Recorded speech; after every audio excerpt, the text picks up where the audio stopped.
Hello दोस्तों, कैसे हैं। तारीख आज 17 अगस्त 2025 दिन रविवार। आइए बात करते हैं आज की मुख्य खबर में। देश दुनिया की तमाम बड़ी खबरों पर नज़र डालते हैं। इससे पहले आप चैनल में नए आए हैं तो चैनल को सब्सक्राइब करके पास में आ रहे बेल आइकन को ऑन करके रखिएगा, ताकि ऐसे न्यूज वीडियो हर दिन सबसे पहले देख पाएँ। तो आइए आज के मुख्य समाचार और देश दुनिया की बड़ी खबरों पर नज़र डालते हैं। आज की पहली खबर, सीबीएसई का बड़ा फैसला, छात्रों के लिए अपर आईडी बनवाना है जरूरी। Central board of secondary education ने छात्रों के लिए बड़ा फैसला लिया है। अब क्लास 9 से 12 के सभी स्टूडेंट को अपर आईडी बनवाना अनिवार्य कर दिया है। ये फैसला सीबीएसई ने one nation one student ID योजना के अंतर्गत शुरू किया है। सीबीएसई की इस पहल का उद्देश्य सारी एकेडमिक इन्फॉर्मेशन को एक जगह सहज कर रखना है। इसके अलावा क्या कुछ फ़ायदा है इस डिजिटल आईडी का, आइए जानते हैं। मीडिया रिपोर्ट्स की माने तो अपर आईडी 12 अंकों का यूनिक डिजिटल आइडेंटिटी नंबर है, जो स्टूडेंट्स की सारी एकेडमिक इन्फॉर्मेशन को डिजिटलाइज करेगा। यह आईडी आपके स्कूल रिकॉर्ड, मार्कशीट, सर्टिफिकेट और अन्य एकेडमिक डॉक्यूमेंट्स को भी सुरक्षित रखेगा। क्यों जरूरी है अपर आईडी? अपर आईडी आपकी सभी एकेडमिक डेटा को सही और अपडेट रखने की मदद करेगा।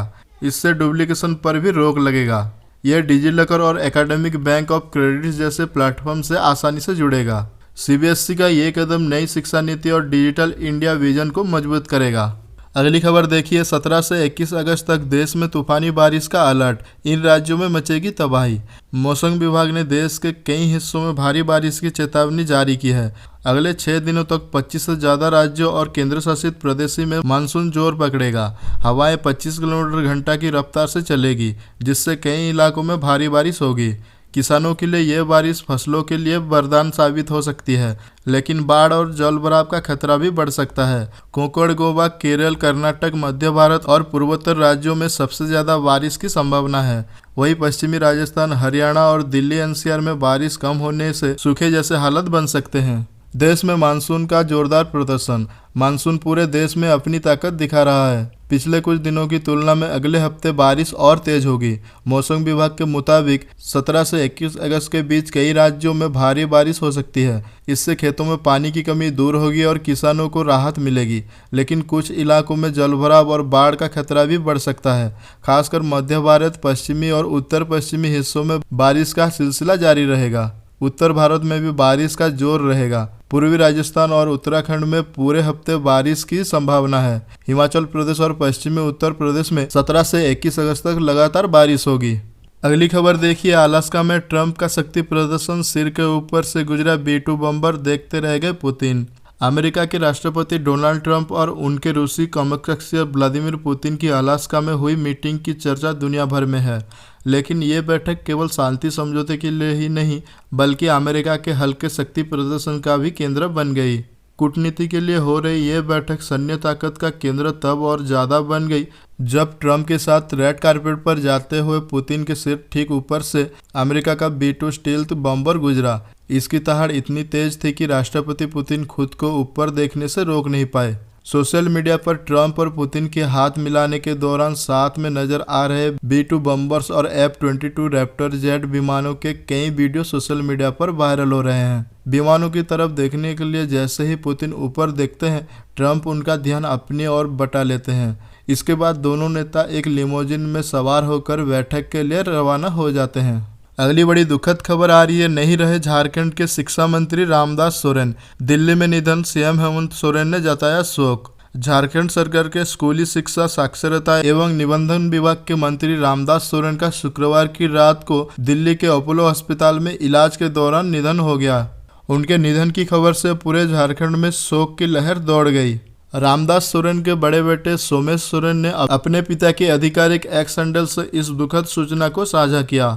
सोमेश ने लिखा, अत्यंत दुख के साथ ये बता रहा हूँ कि मेरे पिता रामदास सोरेन अब हमारे बीच नहीं रहे। रामदास सोरेन के निधन पर झारखंड के मुख्यमंत्री हेमंत सोरेन ने गहरी संवेदना व्यक्त की। उन्होंने सोशल मीडिया प्लेटफॉर्म एक्स पर लिखा, ऐसे छोड़कर नहीं जाना था रामदास दा, अंतिम जुहार दादा।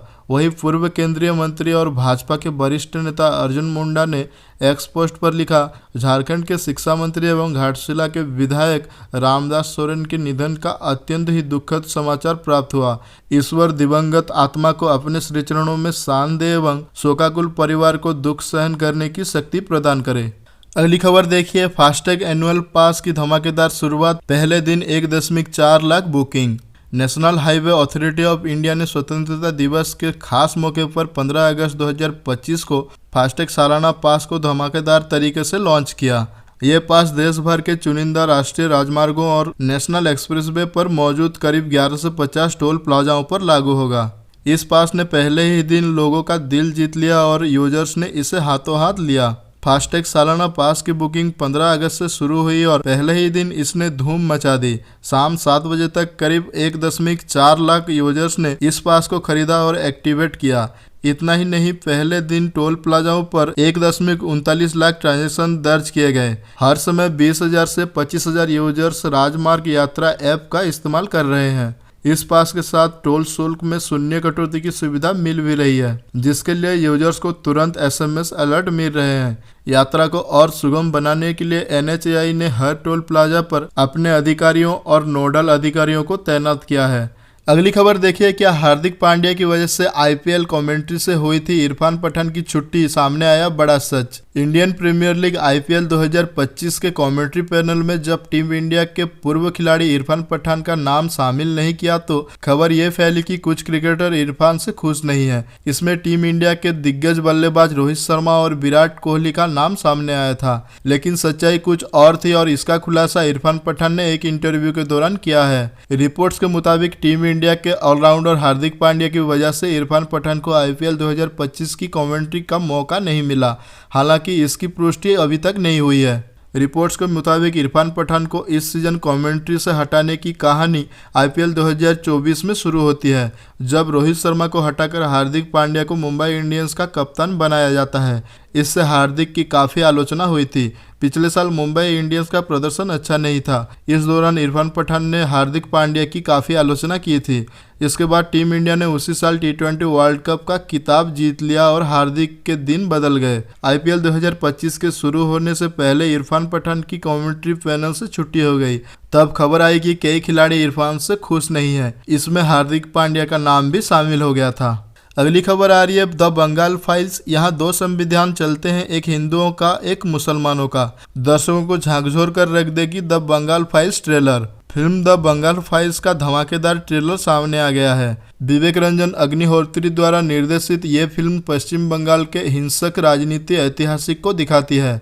ये फिल्म सच्ची घटनाओं और गवाहों के बयान पर आधारित है, जो बंगाल में हुई हिंसा की उन कहानियों को खुलासा करती है जिन्हें कभी ज़्यादा चर्चा में नहीं ला गया। इस ट्रेलर को देखने के बाद लोगों के रोंगटे खड़े होने तय है। ट्रेलर में एक दमदार सीन है जहां एक आवाज़ कहती है, ये पश्चिम बंगाल है, यहाँ 2 संविधान चलते हैं, एक हिंदुओं का एक मुसलमान का।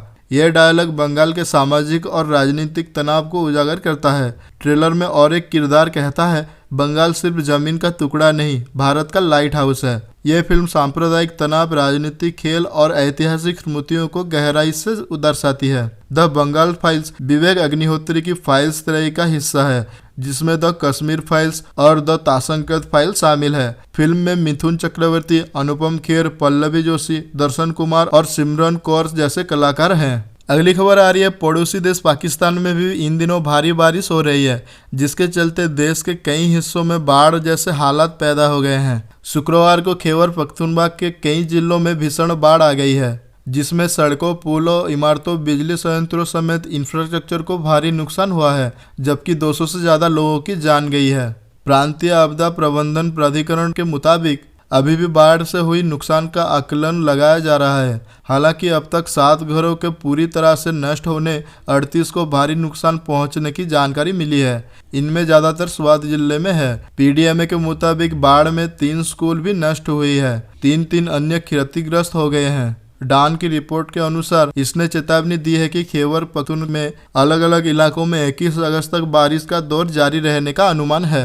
अगली खबर देखिए, ट्रम्प पुतिन की मीटिंग के बाद 100 देशों को मिली बड़ी राहत, यहाँ से आई गुड न्यूज। भले ही अमेरिकी राष्ट्रपति डोनाल्ड ट्रंप और रूसी राष्ट्रपति व्लादिमीर पुतिन की करीब 3 घंटे तक चली मीटिंग बेनतीजा रही हो, साथ ही अगली मीटिंग के लिए पुतिन ने ट्रंप को मॉस्को आने का न्योता दे दिया हो, उसके बाद दुनिया के करीब 100 देशों के लिए गुड न्यूज आई है, जो बड़ी राहत भरी खबर है। इस मीटिंग के बाद कच्चे तेल की कीमतों में करीब 2% की गिरावट देखने को मिली है। वास्तव में दुनिया में करीब 98 देश कच्चे तेल का प्रोडक्शन करते हैं, वही कच्चा तेल दुनिया के बाकी 100 देशों को सप्लाई होता है। कच्चे तेल की कीमतों में राहत मिलने से ग्लोबल एवरेज महंगाई में कटौती देखने को मिलती है। कच्चे तेल की कीमतों कटौती होने से ऑयल इंपोर्ट करने वाले देशों पर भी कम दबाव देखने को मिलता है। खास बात तो यह है कि खाड़ी और अमेरिकी ऑयल अगस्त के महीने में 9% से ज़्यादा सस्ता हो चुका है। अगली बड़ी खबर आ रही है स्वतंत्रता दिवस की खुशियों के बीच देश की राजधानी दिल्ली से एक बड़ी हादसा की खबर सामने आई है। मिली जानकारी के अनुसार दिल्ली के हुमायूं मकबरा कैंपस के स्थित एक दरगाह की छत गिर गई है। इस हादसे में 6 लोगों की मौत हो गई है। पहले इस हादसे में 5 लोगों की मौत की खबर सामने आई थी। तब की स्थिति के अनुसार मृतकों में 3 महिला और 2 पुरुष हैं। दरअसल मलबे में दबे लोगों को निकालकर इलाज के लिए एम्स के ट्रॉमा सेंटर लाया गया था, जहां से इनकी मौत की पुष्टि हुई। हादसे की सूचना मिलते ही स्थानीय पुलिस और राहत बचाव दल को मौके के लिए रवाना कर दिया गया है, जहां राहत बचाव कार्य शुरू कर दिया गया है। दरअसल दिल्ली के निजामुद्दीन इलाके में हुमायूं के मकबरे के पीछे स्थित फतेह शाह दरगाह के 2 कमरे गिर गए। अभी यहां पर एनडीआरएफ और फायर ब्रिगेड की टीम मौके पर है। फायर विभाग ने बताया कि यहां पर 5 से 6 लोगों को अभी तक निकाला गया है, जिन्हें ट्रॉमा सेंटर भेजा गया है। पुलिस के मुताबिक घटना की सूचना 3:45 पर मिली। डीसीपी हेमंत तिवारी ने कहा, अभी कुछ कहा नहीं जा सकता, कुछ लोगों को निकाला गया है, अभी और कितने लोग फंसे हो सकते हैं, इसके लिए यहां पर टीम मौके पर रेस्क्यू ऑपरेशन चल रहा है। अगली बड़ी खबर आ रही है दिल्ली समेत भारत के तमाम एम्स अस्पतालों से एक हैरान कर देने वाला मामला सामने आया है। मामला यह है कि हाई प्रोफाइल डॉक्टर एम्स जैसे टॉप क्लास माने जाने वाले अस्पतालों को छोड़कर या तो अपना अस्पताल खोल रहे हैं या किसी प्राइवेट अस्पतालों में नौकरी को प्राथमिकता दे रही है। 2022-24 के बीच 429 डॉक्टरों ने पूरे भारत के स्थित एम्स अस्पतालों को इस्तीफा देकर प्राइवेट अस्पतालों में नौकरी चुन ली है। सबसे ज्यादा 52 इस्तीफे एम्स दिल्ली से हुए हैं। हाल ही में संसद में ये जानकारी दी गई है। एक दौर था जब एम्स दिल्ली में नौकरी करना नए डॉक्टरों का सपना होता था, लेकिन ये चौंकाने वाले आंकड़े खराब व्यवस्था की कहानी बयां करती है। डॉक्टरों की ये निकासी एम्स दिल्ली तक ही सीमित नहीं है। ऋषिकेश एम्स से 38, रायपुर एम्स से 35, बिलासपुर एम्स से 32, मंगलागिरी एम्स से 30 और भोपाल एम्स से 27 डॉक्टरों की इस्तीफा दिया है। दिल्ली एम्स से इस्तीफा देने वाले ज्यादातर शीर्ष स्तर के डॉक्टर शामिल हैं। दिल्ली एम्स में डॉक्टरों की संख्या 1000 से ज्यादा है, जिनमें से विभागीय प्रमुख, केंद्र के प्रमुख और वरिष्ठ प्रोफेसर ने भी नौकरी छोड़ी है। अगली खबर देखिए, बिहार के मुख्यमंत्री नीतीश कुमार ने शनिवार को कहा कि राज्य सरकार ने उद्योगों को बढ़ावा देने और युवाओं के भविष्य को सुरक्षित करने के उद्देश्य से एक विशेष आर्थिक पैकेज प्रदान करने का निर्णय लिया है। सीएम नीतीश कुमार ने एक्स पर एक पोस्ट में कहा कि 2020 में 7 निश्चय 2 के तहत हमारी सरकार ने 50 लाख युवाओं को सरकारी नौकरी और रोजगार देने का लक्ष्य पूरा किया। नीतीश कुमार ने कहा कि अब हमारी सरकार ने अगले 5 वर्षों में 1 करोड़ युवाओं को नौकरी और रोजगार देने का लक्ष्य रखा है। सरकार राज्य में उद्योग लगाने और स्वरोजगार अपनाने वालों को विभिन्न सुविधाएं प्रदान करके प्रोत्साहित कर रही है। अब बिहार में उद्योग लगाने वाले उद्यमियों को विशेष आर्थिक पैकेज दिया जाएगा। उन्होंने कहा कि बिहार में निजी क्षेत्र को उद्योग स्थापित करने के लिए प्रोत्साहित करने के लिए सरकार ने विशेष आर्थिक पैकेज प्रदान करने का निर्णय लिया है। इनके तहत पूंजीगत सब्सिडी, ब्याज सब्सिडी और जीएसटी के लिए दी जाने वाली प्रोत्साहित राशि को दोगुना किया जाएगा। उद्योग लगाने के लिए सभी जिलों में जमीन की व्यवस्था की जाएगी और अधिक रोजगार देने वाले उद्योगों को मुफ्त में जमीन दी जाएगी। अगली खबर देखिए, कांग्रेस सांसद और नेता विपक्षी राहुल गांधी ने 8 साल पहले यानी 2016 में जीएसटी पर एक महत्वपूर्ण ट्वीट किया, जिसमें उन्होंने कहा था अप्रत्यक्ष कर के रूप में जीएसटी अमीर और गरीब दोनों को समान रूप से प्रभावित करता है। मैं जीएसटी काउंसिल से आग्रह करता हूं कि इसकी दर 18% या उससे कम रखी जाए, ताकि गरीबों पर अनावश्यक बोझ न पड़े। राहुल गांधी के उस बयान का 2016 में बीजेपी और मोदी सरकार के मंत्रियों ने जमकर मजाक उड़ाया। उन्हें बीजेपी नेताओं ने पप्पू कहा था और सोनिया की टैक्स कहकर ट्रोल किया था। 2016 का राहुल का ट्वीट आज भी एक्स पर बीजेपी वालों को मुंह चिढ़ा रहा है। मोदी सरकार पर अक्सर राहुल गांधी की घोषणाओं आइडिया को कॉपी करने के आरोप लगते रहते हैं, लेकिन जीएसटी वाला मुद्दा तो कमाल का है। पीएम मोदी ने 15 अगस्त को लाल किले की प्राचीर से भी यही घोषणा कर डाली कि दिवाली तक अगली पीढ़ी के जीएसटी सुधार सिर्फ 2 दरें 5% और 18% होगी। अक्टूबर में दिवाली से पहले जीएसटी व्यवस्था में अगली पीढ़ी के सुधारों को आगे बढ़ाने के लक्ष्य के साथ कम टैक्स बोझ आम आदमी, छोटे उद्योगों और एमएसएमई के लिए दिवाली का उपहार होगा। राहुल गांधी ने 1 जुलाई को मोदी सरकार से क्या कहा था? राहुल गांधी ने 1 जुलाई 2025 को एक्स पर एक लंबी पोस्ट लिखी, जिसमें पता चलता है कि राहुल गांधी मोदी सरकार के मुकाबले कितना मनन करते हैं।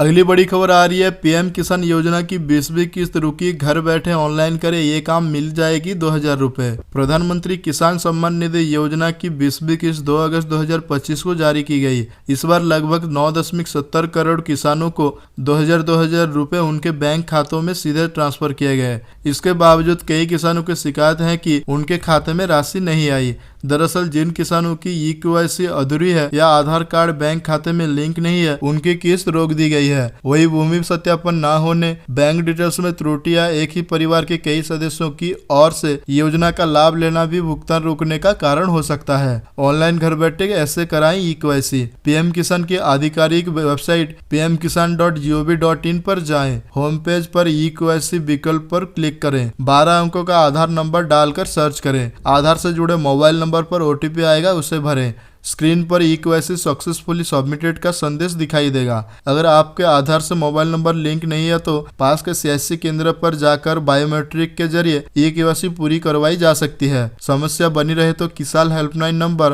1800 180 1551 पर संपर्क किया जा सकता है।